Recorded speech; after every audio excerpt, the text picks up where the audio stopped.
Hey, Chiefs Kingdom, welcome to day 3 of the 2020 NFL Draft. I'm BJ Kissel. That is Matt McMullen, and we're going to have some fun over the next hour or so as we continue breaking down the Chiefs 2020 Draft. Matt, we are in the home stretch of this draft and these live stream shows. Number 5. BJ, number 5. I haven't slept much. I don't know about you. I found that if I watch highlights from the Super Bowl, it wakes me up a little bit. That's been my, is that my what you do? card here. That's what I do, yeah. But this has been a lot of fun. And today is about football nerds. I mean, the first round has all the excitement in prime time, but today is about finding those value guys, those guys that can affect your franchise maybe down the road that you don't think make a big hubbub about them, but they're exciting players. So excited to see who we get here today. Yeah, I had a chance to catch up with Brett Veach earlier today, and he said there's a lot of good players still available that he and his staff got together, and we're kind of going through the board and what they've got left. They've got 2 picks left today, one in the 4th round and one in the 5th round. The 4th round at number 138 overall, and the 5th round at number 177 overall. And here, according to ESPN, here are some of those best players who are still available. I know one of the positions that Chiefs fans have been talking a lot about is the cornerback position. Is it something the Chiefs are going to attack today, or is this one of those situations where we see over the next couple of months the whole plan for that position kind of come to fruition? That's one of the fun things about seeing the whole thing come together as opposed to kind of watching it happen in a vacuum. But some good stuff today as far as the players who are available. And we've got some good stuff on the show today. We've got 3 special guests coming on, starting with one of our fan favorites, one of our favorite players all time, Matt, a guy that you and I watched a lot growing up in our formative Chiefs Kingdom fandom years in the X Factor. Dante Hall will join us here in just a few minutes to talk through his draft story, what he thinks about the draft, obviously the Super Bowl, all that good stuff from him. And then Chiefs preseason play-by-play guy and NFL Network's Ari Wolf, one of our favorite guys, is going to join us as well to kind of give his perspective on what's going on with the Chiefs over the past year or so. And then obviously voice of the Chiefs, Mitch Holtis, will join us in about a half an hour to break down what he's seen from the last few days, as well as his expectations for today. And just a reminder, everyone, that this show is brought to you by Park University. Obviously, in just a few short weeks, our world has changed the way you learn with online classes at Park University. Park has been teaching online for 25 years. Apply now for the summer term beginning June 8th. Park University is the official higher education partner of the Kansas City Chiefs. Matt, Chiefs have added 3 players already in this draft, guys who are a lot of fun to watch. You've been watching highlights of the Super Bowl. I've been watching highlights of these guys. I was even watching a lot of highlights of a right tackle. It tells you what kind of nerds that football nerd. Hey, I'm not the only one. I know there's people out there who was doing the same exact thing. But Chiefs added, obviously, LSU running back Clyde Edwards-Helaire in the first round with the pick number 32. Came back with Mississippi State linebacker Willie Gay Jr. at number 63. And TCU offensive lineman Lucas Niang was their last pick yesterday in the 3rd round at number 96 overall. And again, they've got pick number 138 and pick number 177 today. Yeah, BJ, what I think is pretty cool about that is there's some professional opinions out there that believe that all 3 of these guys are first-round caliber players, just if things have gone a bit differently for them. Like Willie Gay, Brett Veach said if he'd come back for his senior season, he might be a first-rounder next year. And Lucas Niang got hurt in his this past year, but if he had been healthy, he is first-round talent. So the draft is all about value, and I think the Chiefs have gotten plenty of value here so far. Yeah, we'll break all those guys down as far as what we've seen on the field. But right now, let's go to one of those special moments, one of my favorite pieces of content that we do during draft weekend. And right now, let's go to the call with Lucas Niang when he found out he was going to be the newest member of the defending world champs. Hey, Lucas, how you doing? I'm good. How are you?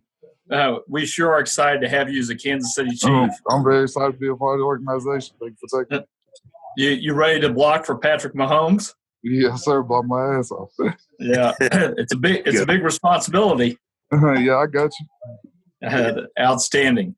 Well, I can't wait to meet you when we finally get you into Kansas City. All right? Yes, sir. Yes, sir. Can't wait to be there. Enjoy this. We're excited to have you. All right? Yeah, thank you very much. It was a long wait there in the third round. We were sweating every pick, hoping that you would make it. So, needless to say, we're super excited. I know. Thank you. Yeah. Coach Anthony and Coach Hep are super excited. Well, so can't wait to get you out here. Congratulations. Yes, sir. Can't wait to get out there. Thank you. Hey, Lucas, welcome to the kingdom. We're excited to have you here. Yeah, thank you very much. Excited to be a part of it.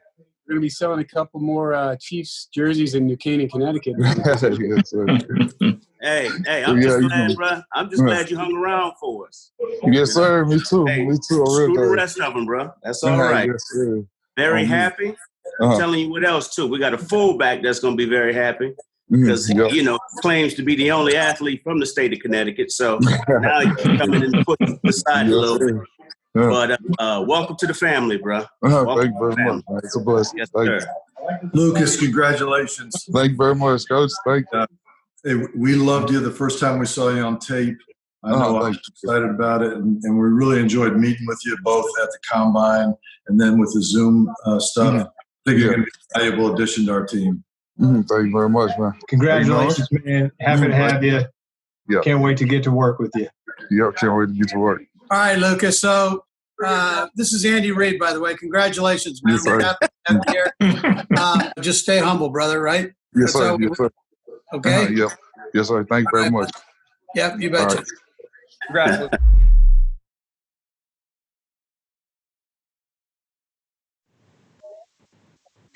Like I said, I love that content, and something that I know Chiefs fans love, and we're going to see it and hear it in the comment section, is our next guest, one of our favorites of all time, the X Factor, Dante Hall, joining us here. Dante, how are we doing, man? How's life going for you right now? I'm doing well, and life is, pretty much like everyone. We're probably all going stir crazy inside, but we're just trying to keep a glass half full mentality through all of this. Absolutely. So Dante, got to ask, the fifth round of the draft is here today. You were a fifth round pick 20 years ago. What do you remember about your draft day experience? I remember having a big party. I had a lot of family and friends over, and I just remember, please don't embarrass me today. I don't want to be sitting here and not get that phone call, but I got the call. The great late Mr. Lamar Hunt gave me that phone call, and it was one of the best days of my life. We haven't had a chance to talk to you since the Chiefs got to hold that Lombardi trophy above their heads. Just as somebody who comes to a lot of the games, that we see you all the time, and it's especially cool because you don't live in Kansas City, to know how much we see you, how much you're around home games, road games. Just what did it mean to you to kind of see the guys celebrate, and something that you're obviously a part of? I mean, it meant everything for me personally, but really more than that, I was just happy for the organization. Number one, I was happy for the city. I just felt like that fan base and the organization just deserved it so much. I mean, to have such a combo of greatness as far as organization and city, and to go 50 years without bringing a Lamar trophy home and not bringing the Lombardi trophy home, I was just so happy for all of them. But personally, it was a hell of a ride for me also. So Dante, you had 13 career kick and punt return touchdowns. I mean, unbelievable career. I'm curious, do you have a favorite one? Favorite return? I do. Yeah, my favorite return actually was in the playoffs. Mm-hmm. A lot of people love the Denver return. I understand why. That's what I would have guessed. That was week 5, week 5 of a regular season game. So for me, even though it was in a loss, to be able to do it in the postseason where the competition just escalates and you're playing the best of the best, having that return against the Colts was probably my favorite. Got that big hug with Dick Vermeil. Yeah. Let's ask Chiefs fans in the comment section, what's your favorite Dante Hall returner, Dante Hall play? Let us know. And if you have any questions for Dante, let us know, and we'll get those in here as we got him for the next few minutes. Dante, I got to ask, because you talk about people going stir crazy a little bit, and, you find yourself on YouTube just watching highlights. Matt was talking about, he just randomly finds himself watching the Super Bowl over again. I'm curious, because a lot of Chiefs fans probably find themselves, searching YouTube, and a lot of the highlights they probably run into are of Dante Hall and the X Factor. Do you ever find yourself late at night and you can't sleep, just looking at highlights of yourself running around making guys look crazy? Don't make you me can admit it. I do sometimes. It's because it's this Instagram, the social media era. I always get DMs of people either tagging me or posting me in something. So I like to go back and actually watch the footage, on YouTube live. So I'm gonna blame it on the social media era and these guys constantly sending me old highlights. I can just see you sitting back, just like, I was nice. Like, yeah, I do. Don't make me seem arrogant, but yeah, man. I set it up. I asked you.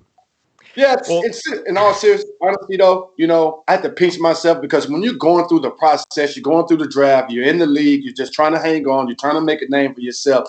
I don't think you really take the time to appreciate the work that you put in. And I'm speaking for all athletes. So, yeah, you look back, and it's been 20 years since I was drafted, and it was like, wow, I was extremely lucky and extremely fortunate and extremely blessed to have, played 9 years and 7 with the Chiefs. So, yeah, I go back and watch, but I definitely come out of it humble for sure. So, unsurprisingly, watching the comments here, that Broncos return is one of the most popular ones. Be honest, Dante, did you think you were going to score on that play when you're running all the way back to the end zone? Not at all. Not at all. I mean, I just remember on that particular play, I had preordained that I was going to make a play. So in my mind, there was not going to be a fair catch, not realizing that I was going to catch it inside the 10. So once I caught it, it was like, I'm in trouble. I'm in trouble. And, I got some good blocks, and yeah, it worked out for me. As soon as you started going backwards, you're like, I have to score now, or I have to go to the sideline. I was just like, honestly, I wasn't even thinking score then. I was just thinking get out of the territory of the end zone. Just maybe get it to the 15, get it to the 12. Because at that point, I think I was, running around on the 2. So, but once I broke, yeah. We all know what happened after that. I can tell you on behalf of somebody who works in the Chief Digital Department that anytime we put highlights of you up there, a lot of people watch them every single time. So you don't have to worry about that. People are still loving watching that. I got another question from the comment section from Charlie Javors, asked, who's your favorite teammate? Oh, wow. That's a great question. So my favorite teammate was a guy who didn't really make a name for himself. He was a first-round draft pick, though, a guy by the name of Sylvester Morris. Yeah. He's my favorite teammate. One of my best friends. He was in my wedding. I was in his wedding. So he wasn't, the Priest Holmes or the Tony Gonzalez or any big names like that. Will Shields, none of those guys. But Sylvester Morris, first-round draft pick in the draft class with me in 2000. That is my guy to this day. That's awesome. Well, Dante, circling a bit back to what's going on here today with the draft, for guys that will hear their name called here today, but they weren't a first rounder, maybe they hoped they were drafted higher, what advice would you give them that they can still find success in the league? That's a great question. My number one advice would be to listen to the coaching, the player personnel. Like, there's so many guys when you come into the NFL that you really just are not aware of that either was indicative of you getting drafted, have been watching a lot of film on you, been scouting you. They probably know more about you than you know of yourself. So just take all that information, take all that coaching, and take all of that advice and listen. I think you come in sometimes feeling like, I'm in the NFL now, I know it all. You think you can rely on raw talent. No, it's all about technicalities, technical skills, listening to guys that's been there before you. So just be a sponge. So I think that's the best advice I can give. Is be a sponge from coaching and management and everyone in the building. All right, Dante, we appreciate your time. Before we let you go, and ask you one last question.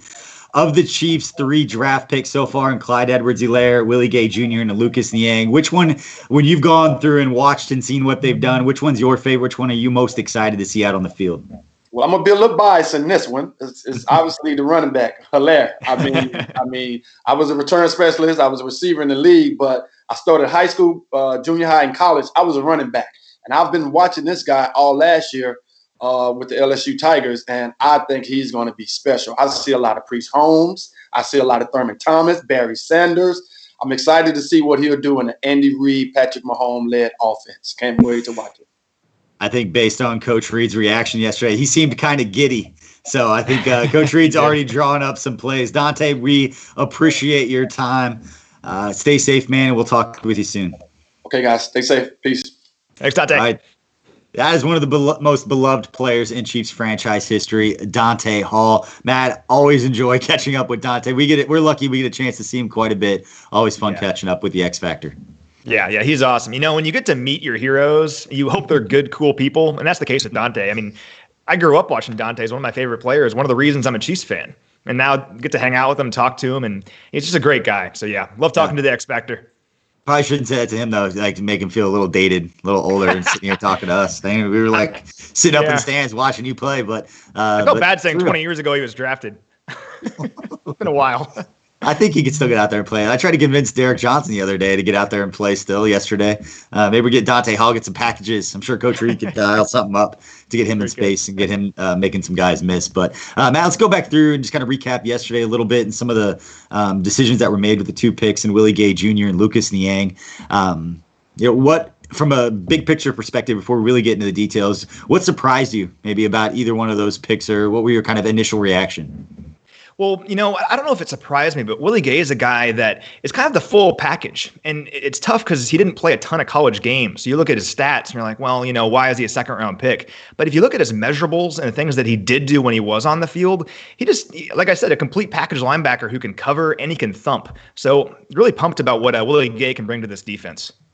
Yeah, just a quick recap on him. He's the fastest and known as the best coverage linebacker in this draft, according to analytics and draft reports out there. Like you said, didn't have a lot of snaps, but somebody that Brett Veach had said multiple times since that selection that they felt like if he would have come back for his senior year and played an entire season at 6'1", 240 pounds, running a 4.46, that in today's NFL, to get linebackers who are at that size who can run and cover like that, that's coveted. So didn't think that he'd be available, or a guy that they'd be able to get next year. They think he'd be a first-round pick. So right now, let's go to that video. There was a one-on-one interview that our team did with Willie Gay Jr. Let's go to that right now.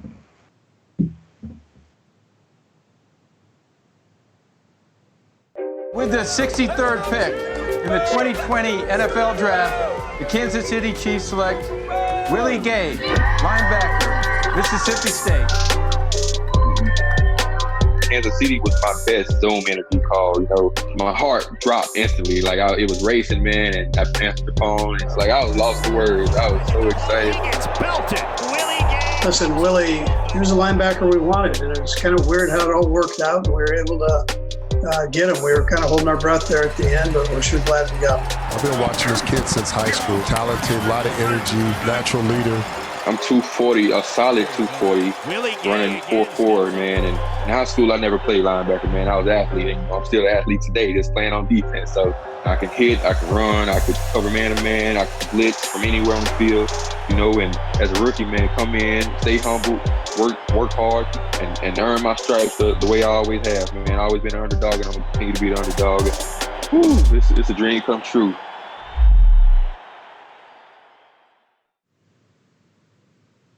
I love when players say things like earn my stripes and continue to be an underdog in that right there, because this is like the greatest moment of their life. They just achieved one of their biggest dreams, and they're immediately just showing like their humility. Like, that's awesome, because there's ever a time where you could defend a player to not necessarily be humble and say the right things. It's when they get drafted to go to the NFL.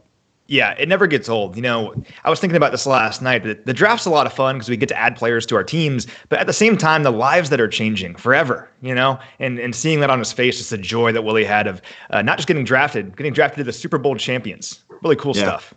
And speaking of joy, I know one player right now who's very joyful. It doesn't have anything to do with the Chiefs, but some breaking news. And disgruntled Washington Redskins left tackle Trent Williams just got traded to the San Francisco 49ers per ESPN's Adam Schefter for a 5th-round pick this year and a 3rd-round pick next year.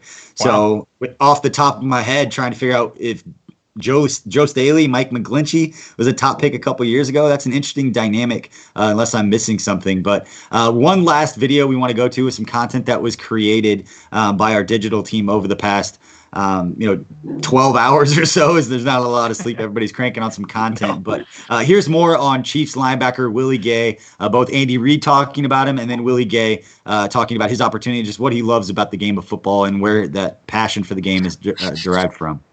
Well, I'll tell you, again, you watch a tape on him, and he's one of those guys you go, who is that guy? I mean, he's making plays all over the place. So the linebacker coach I know loved him. Britt was part of that too, and he was kind of there. He and Britton House kind of had him as the guy. That was their guy. They loved what they saw, and Brett, obviously brings those stacks to the guys, the different players, and they said, man, this kid here just plays. Wow.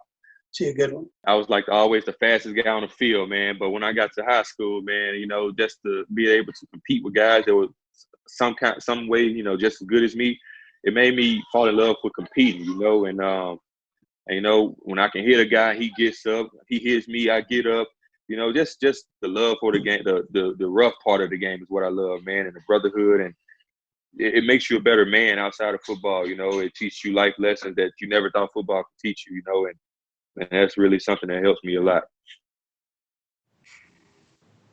And obviously good stuff right there from Willie Gay Jr. It's always great, again, to talk about these guys, just the passion for the game and where it starts, because the stories are always different, where these guys come from and just how they got introduced to the game and their influences in the game and how they became the players and people that they are that put them in this position to make it to the NFL is always one of the cooler kind of like underdog stories or under-discussed stories during draft week. Everybody's so excited about the talent and the athlete they just added to their roster. You forget the human side of it and what these guys have gone through their entire lives to put themselves in position to get here. But right now we are going to welcome on one of our favorite people and our preseason play-by-play guy, NFL Network's Ari Wolf. Ari, we appreciate you joining us on this Saturday. How much fun have you had just watching the draft?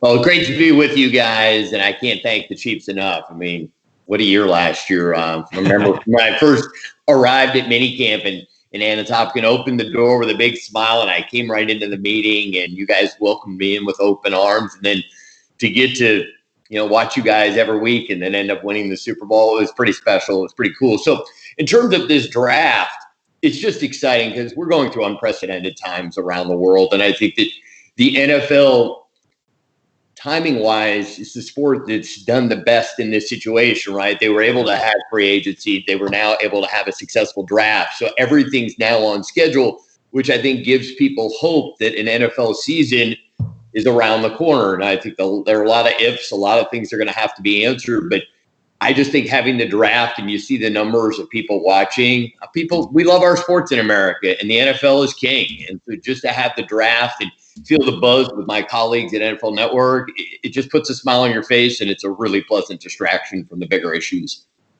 Yeah. So Ari, you kind of touched on this already, but BJ and I are around this team every day, so we're kind of used to the feel and the vibe. But when you came in, did you notice anything special about this group that this team might go and win a championship? And the fact that they ended up doing it, how special was this season to you? It was amazing. It'll go down as one of my all-time favorite seasons working in the NFL. Well, to give you a little backstory, so the first team I did the preseason for was the Philadelphia Eagles. So I knew the culture from Andy Reid. There were a lot of people on his staff that were in Philadelphia. So I understood what they were trying to build. And then watching the team come together, when I was out at training camp and just being around Patrick Mahomes and the way the guys react to him, you think there's something going on here. There's something special. And to have such a laid-back superstar at quarterback. So it seemed like the table was set for a special year, but guys, I mean, remember how terrified everybody was when Patrick went down? You're always one injury away from the whole season changing. So I actually think that couple of weeks made this much more special, because I think a lot of people around the league sort of went to sleep on the Chiefs while there was the concern when Mahomes was out and how good was he going to be when he came back. So during that time, the Ravens kind of stole the spotlight. And I think it worked out beautifully for the Chiefs because there wasn't all the pressure on them. This year, everyone's going to look at the Chiefs and say, you better go 14-2 and win every playoff game by double digits. I think that midseason injury also locked that team and got them even closer. They came through some adversity.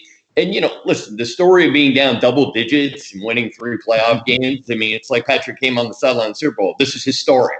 We'll be talking about this for the rest of our lives. And, I look forward to a day when the Chiefs win their 3 games in the playoffs, all by more than 10 points without trailing. But it made for an incredible story. And it was so much fun for me to sit back and watch. And, if you're a casual NFL fan, you don't know the roster 90 deep. When you do the preseason, all 90 guys play.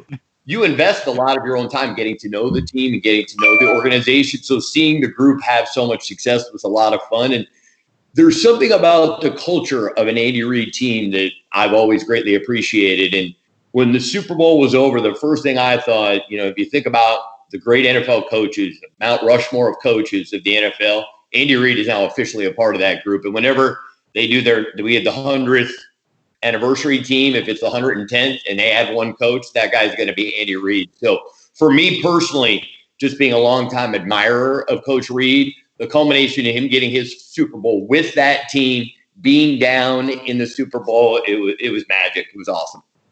I think one of the coolest things about being at the Super Bowl and running into, his former coaches, guys like Sean McDermott and John Harbaugh, and seeing how much they were rooting for him, that these guys are competitors. You know how much these guys put into this game. They're all friends, but they are fiercely competitive. And to a man, to see how, happy they were for Coach Reid, both before and after, when we talk about Harbaugh at the 101 Awards, after the Super Bowl, that they were still happy. And that's the Ravens head coach. That's a guy that everybody thought was going to be playing in the AFC title game against the Chiefs. And he was genuinely happy for Coach Reid, which was always really cool to see.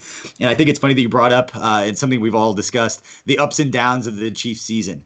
And that when you look back and the story is told, there's literally nothing that you could have done to write that story, to make it more dramatic, to make it more just the ups and downs and the swings of all the expectations early coming off Mahomes' first season. And then they start well, and then they lose a couple. Then Mahomes gets hurt right after a 2-game slide. And then you talk about the playoff games, the double-digit losses. So speaking of drama and swings and all that, I want to talk about some awkward quarterback situations across the NFL right now, and we've got a couple of them in some places. Don't envy the fan bases and the beat reporters and the people who have to cover these situations. And the two that we're talking about, obviously, Jordan Love being drafted to the Green Bay Packers and the whole dynamic with Aaron Rodgers and that history, and then obviously Jalen Hurts in the Philadelphia Eagles, knowing they've got Carson Wentz. They take him in the 2nd round. Just, Ari, what is your initial impression of those two, and how do you see those two situations playing out over the next,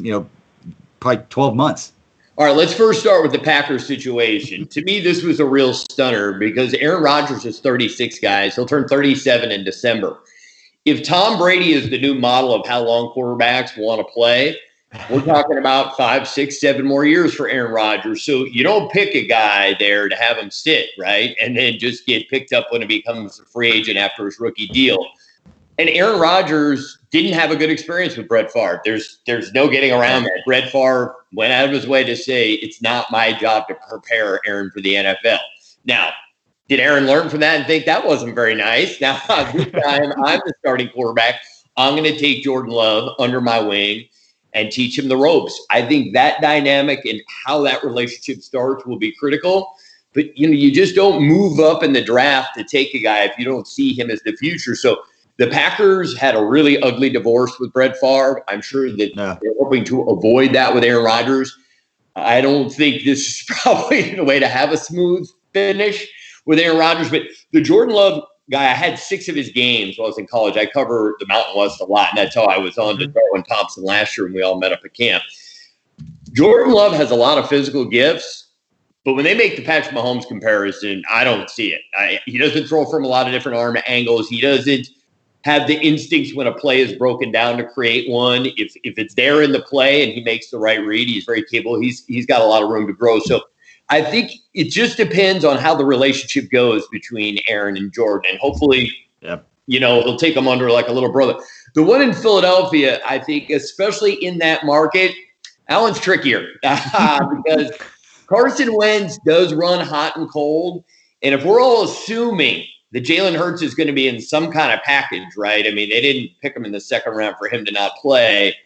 I've always felt, and I'm not the only one, if you've got two quarterbacks, you got no quarterbacks. I don't like two quarterbacks. I don't like one guy's driven you down the field late in the fourth quarter and suddenly you're inside the 5 and then you bring in the other quarterback to decide the game. I think in Philadelphia, it's a recipe for disaster. I think they're obviously excited about what Jalen Hurts can bring. But then here comes the big, big question in Philadelphia.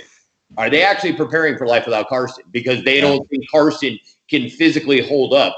And when we look around the league now, a lot of quarterbacks not only can throw from the pocket, but they can run. And that includes your guy in Kansas City, includes all kinds of quarterbacks. Jalen Hurts fits sort of the new job description of what a 2020 NFL quarterback looks like. But Philly just gave Carson all this money. So, the first time Jalen comes in and plays, well, I think they got big problems in Philly. If it turns out he can't play in the NFL at all, it'll go just fine. But if he's any good, it's going to make for a challenging locker room. Because remember, last offseason, Carson Wentz got called out that he wasn't a great teammate. Everything we've heard about Jalen Hurts is he's the ultimate teammate, and he's really a team guy. And, he got benched at Alabama and was like the coolest backup quarterback that ever lived. Right? He did backup Tua, came off the sideline to help him. They win a national championship. So all of the intangibles are there for Jalen Hurts. But I think Wentz is a little more sensitive than people realize. And I think it's going to make for some drama, a little bit of a soap opera in Philadelphia and potentially in Green Bay. So you just blew my mind a little bit, Ari. You're telling me that the Philly media is going to give Doug Peterson a hard time every day, every time Carson Wentz throws an incomplete pass. You're telling me that Jalen Hurts is going to be at the topic of conversation at that day's media. Yeah, I'm talking about the first preseason game. It'll be that way. The reason Andy Reid was such a perfect with the media, and sometimes I think it's a plus. They'll have a few laughs with him that maybe they never had with Andy. But there have been a couple of times, right, where Doug's gotten a little bit annoyed. You can tell that he isn't care for the line of questioning. Look, everybody's undefeated right now. I think these first few press conferences with him talking about Jalen Hurts, but we're all going to have all summer to stew about it and wonder why and what's the real meaning behind it. Because teams love to say, well, he was the best guy available. Well, I mean, you just signed your quarterback to a long-term deal. Even if that guy's the next player on your board, if he's not going to play, why would you go to that position? So a lot of questions, not lots of answers at this point. But, those two picks, and always seems we ended up talking quarterbacks, are the ones that have surprised me the most so far in the first 2 days. So, Ari, real quick, just curious, looking at the Chiefs draft, before we let you go here, what are your thoughts on what the Chiefs have done so far in the first 3 rounds? Well, the first round pick, I was both surprised and really excited about, because when I think about a guy who played at that level at the SEC, and I think we've seen in this draft that the SEC seems heads and shoulders in terms of just talent, that he's played at a really high level. And the fact that Brett told Andy he reminded him of Brian Westbrook, and that Andy Reid then came back and said, this guy might be better than Brian Westbrook, and that's all I needed to hear. I watched him play a few times. I thought pretty good.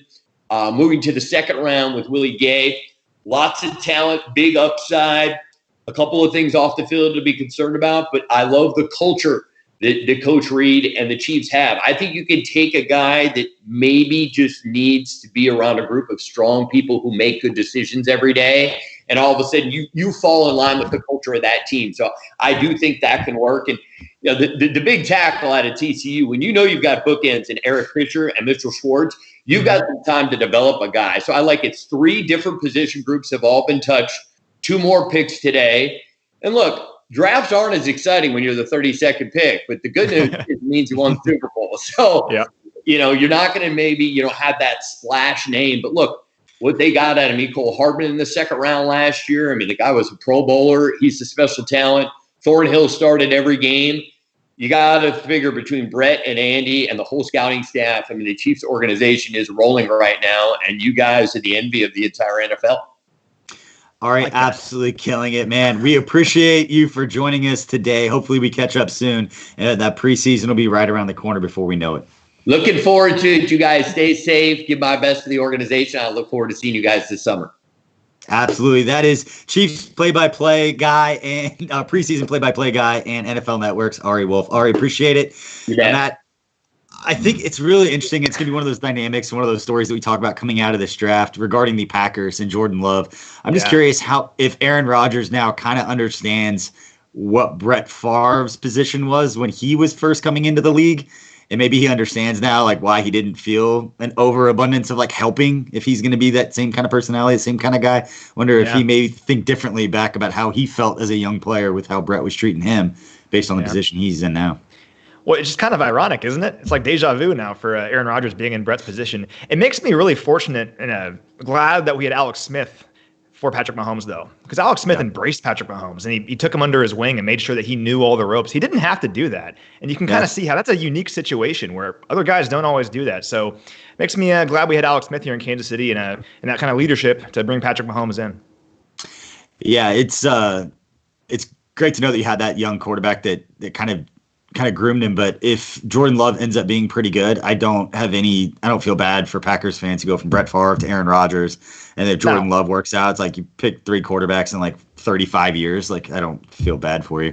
I did catch when you were talking to Ari, though, the one interesting thing was him talking about Aaron Rodgers, like still feeling like he can play into his 40s. He's 36, 37 now, and he's got years left. And in the back of my mind, it was like, that's 13 years from now for Patrick Mahomes. Like, we get Patrick Mahomes 13 years from now. We're going to be talking like Patrick Mahomes could still be in his prime. And it's just like, we got our quarterback. So right now, let's talk a little bit about the AFC West and what we've seen in the division, over the past couple of days as we bring up the graphics here on what we've seen from the other teams around the division. We spent a lot of time talking on the first day about the Los Angeles Chargers and what they did, taking Justin Herbert with the number 6 pick and then coming back and trading up in the next round, or at the end of the first round, to get Kenneth Murray, the linebacker out of Oklahoma.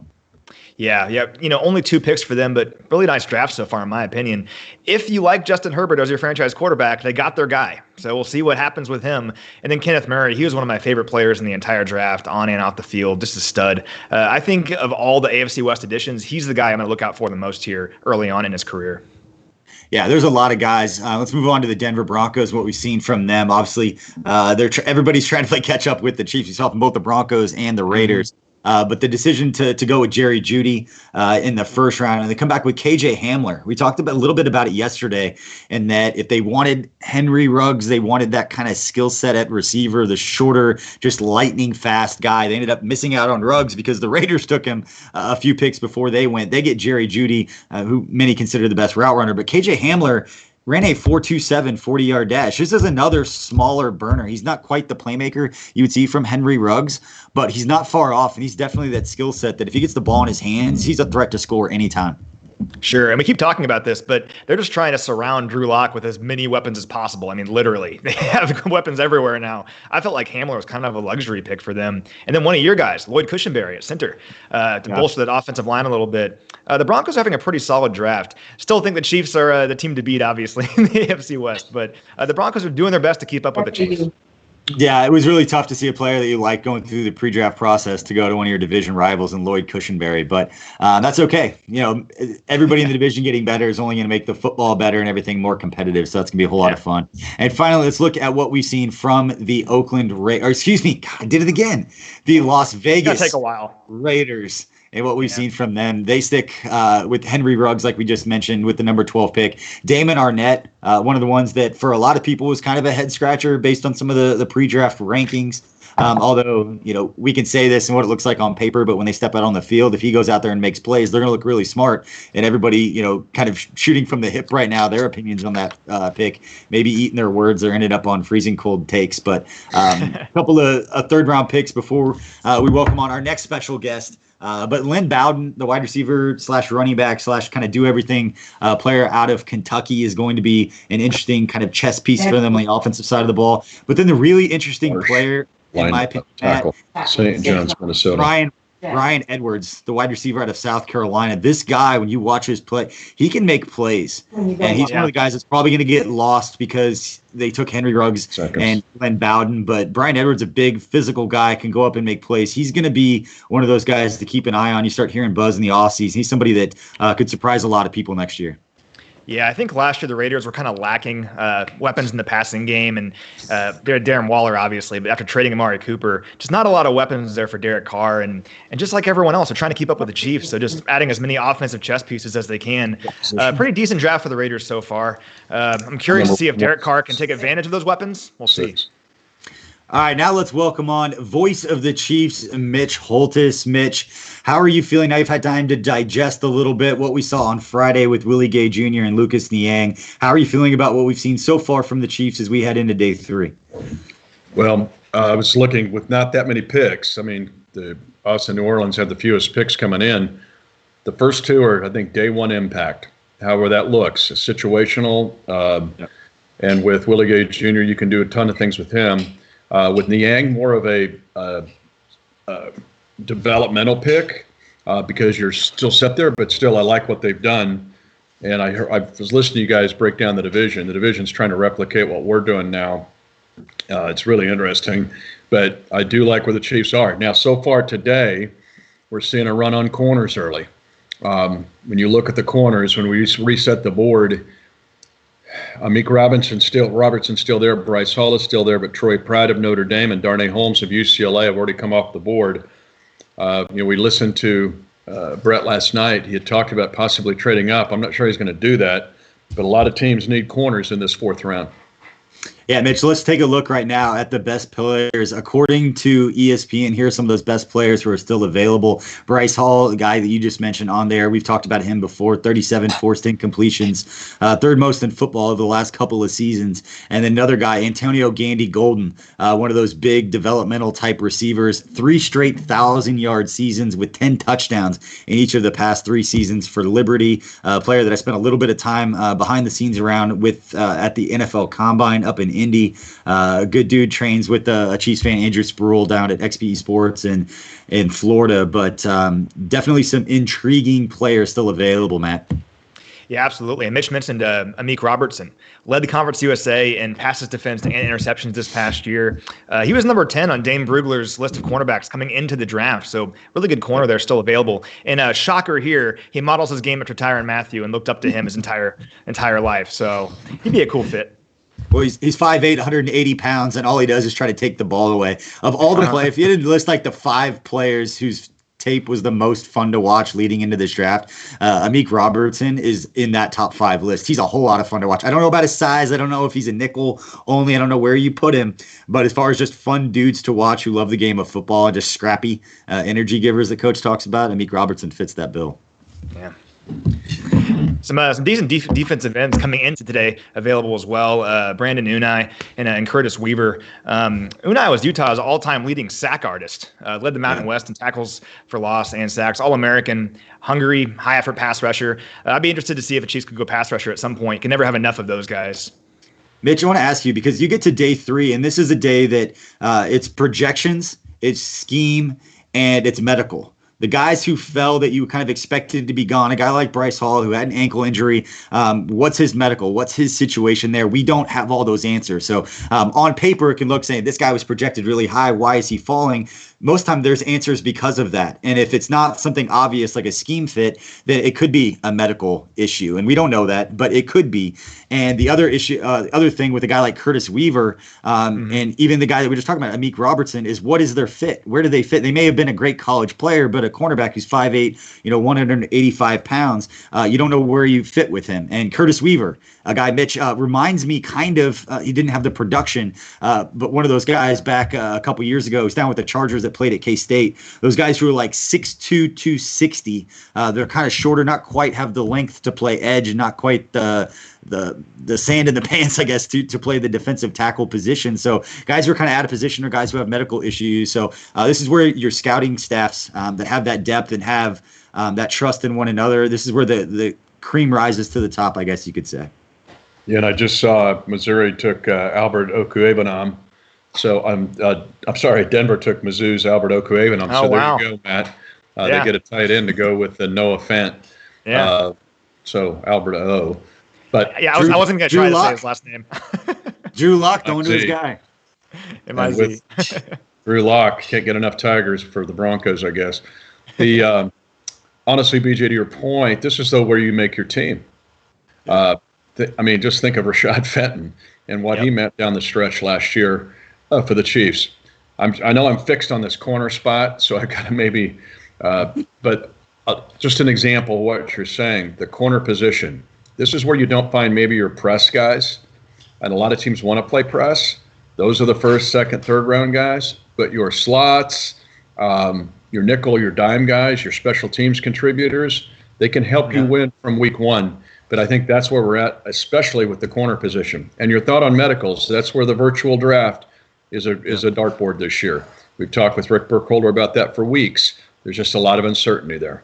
Yeah, and the timing, and we had a chance to talk with Brett Veach last night, Mitch, about this and about today in particular, because of the technology issues in the virtual environment, that signing undrafted free agents is where we're really going to feel it, or at least the NFL behind the scenes, and we'll hear the stories after the fact of what the next, little bit of time looks like after this draft and towards the end of this draft. And in a way, the Chiefs not having a 6th or a 7th round pick is a benefit today, because they can get a jump start on all that communication. And we've talked with Brett in the past about, on any other given year, when they get to the 5th round, all those scouts are already doing their UDFA planning. They're not paying attention to the draft as much as they are starting to make those calls and trying to get that plan together.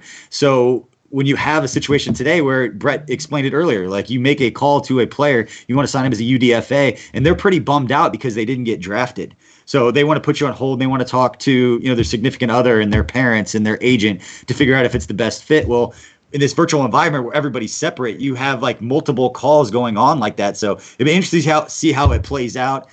Based on what Brett said last night, I don't think trading back and getting a 6th or a 7th round pick is something that they would do in this draft. If anything, I see them moving up because they want to have a good plan going and signing those UDFAs.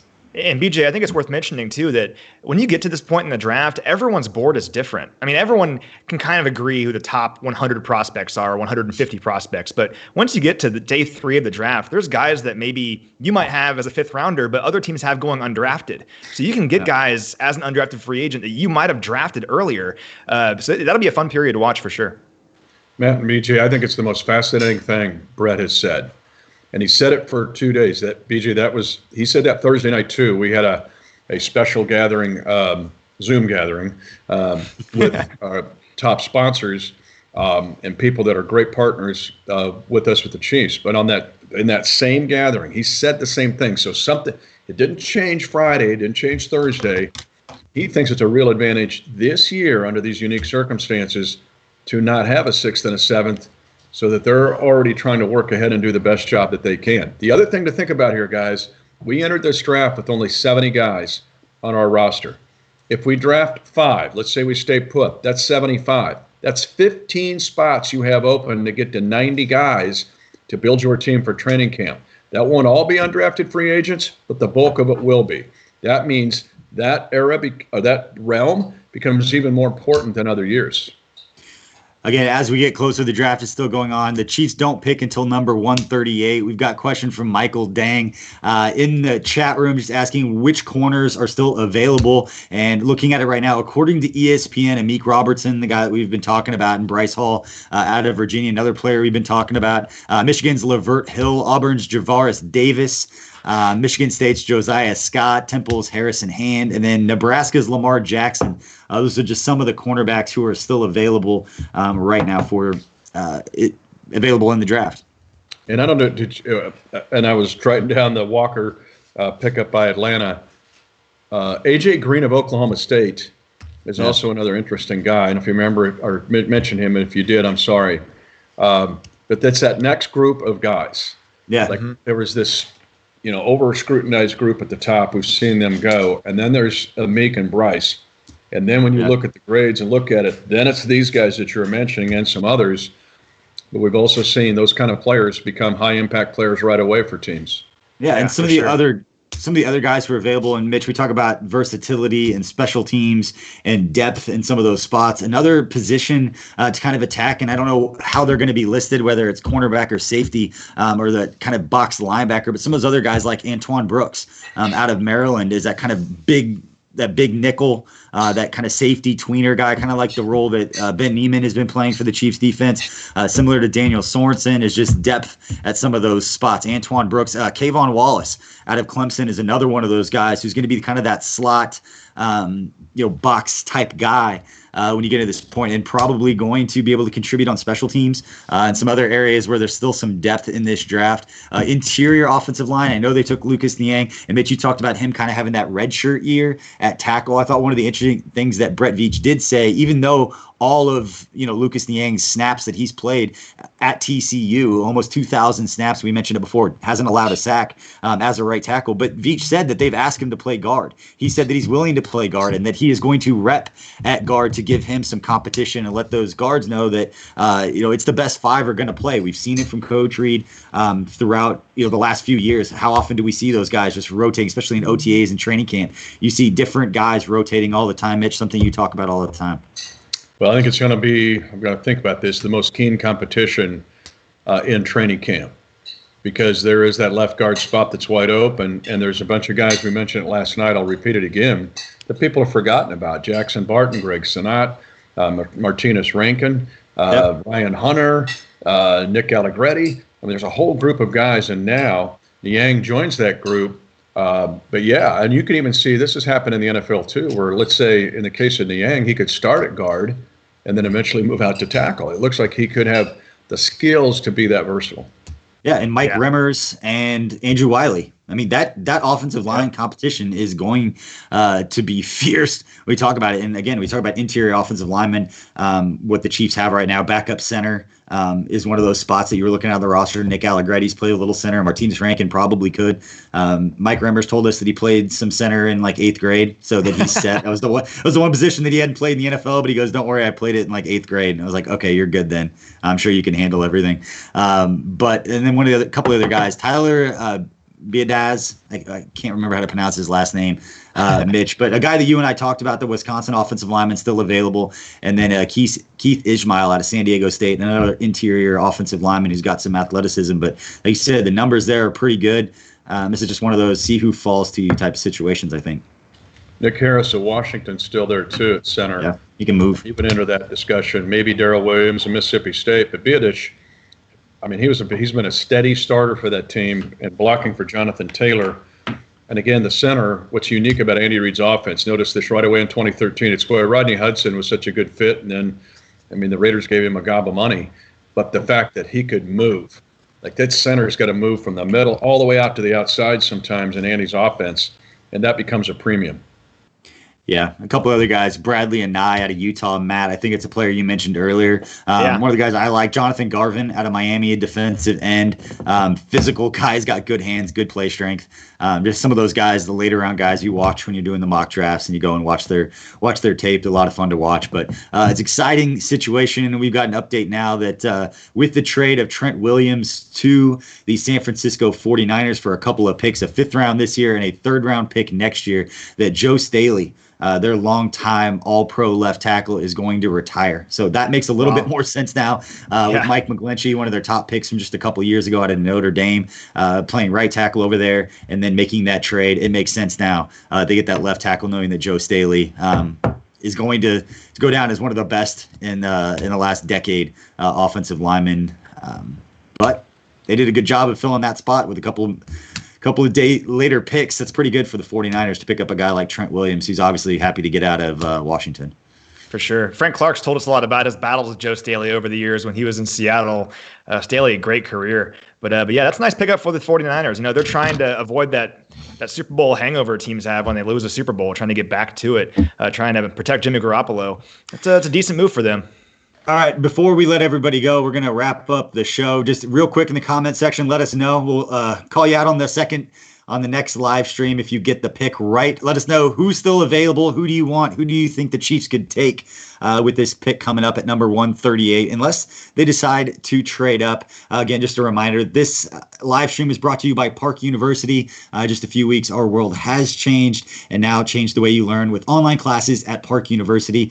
Park has been teaching online for 25 years. Apply now for the summer term beginning June 8th. Park University is the official higher education partner of the Kansas City Chiefs. Guys, it's time to put us all on the spot. We won't say a name, but what position do you think the Chiefs are going to attack with their next pick, whether it's at 138 or if they happen to trade up? I'll go ahead and say corner. I think corner is a good spot to go. I think if you look at some corners on the Chiefs roster right now, they found success doing that. Guys like Rashad Fenton, a 6th-round pick, and Charvarius Ward, an undrafted free agent they traded for later on. You can find value down here, good players at the corner position. I say corner. All right, Mitch, what do you think? Well, since I can't say the same thing Matt did, he gets to pick. I've got to refit my board here, BJ. This is like training camp. It's like training camp all over again. I'm going to go someplace else just to but I think at the either edge or defensive end position, keep in mind, losing Emmanuel Ogbah, who's a great player, I'm going to go right there. So still on that board, James Lynch of Baylor, Jason Strowbridge of North Carolina. And I mentioned last night, Trevis Gibson of Tulsa, whose brother played basketball at K-State not that long ago and looks just like him. So I'll go with that spot. All right, looks like Bryce Hall is the consensus in the chat. Mitch, I don't know why we do this all the way back to training camp. We always give Matt the first draft pick. Every time we do these things, we let him go first. So you guys both go with the positions that I was going to take. But the other one that I would put in my top 3, that cornerback, linebacker, safety kind of tweener, a guy like Antoine Brooks or a guy like Kayvon Wallace out of Clemson, I think could fit too, talking special teams at this point. But make sure, everybody, we appreciate you for tuning in. We will go live right after the Chiefs' final draft pick today to break that down. Matt, Mitch, Sean Barber will join us for that. We appreciate everybody for watching. Again, we will have an entire draft recap show tomorrow. Chiefs GM Brett Veach will join us. Eric Stonestreet will join us. And then Matt, Mitch, Sean, and I will be back 1 p.m. tomorrow on the Chiefs YouTube page. So for Anna Topkin, Brad Young, Glenn Connolly, John Matthews, Evan Miller, Kristen Pugh, Dane Van Wy, Luke Benna, and Greg Tung. Yes, that is how many people behind the scenes that are helping make this all happen are out there. They deserve some credit. They are absolutely killing it. We appreciate everybody for joining us. We will see you after the Chiefs' final pick later today.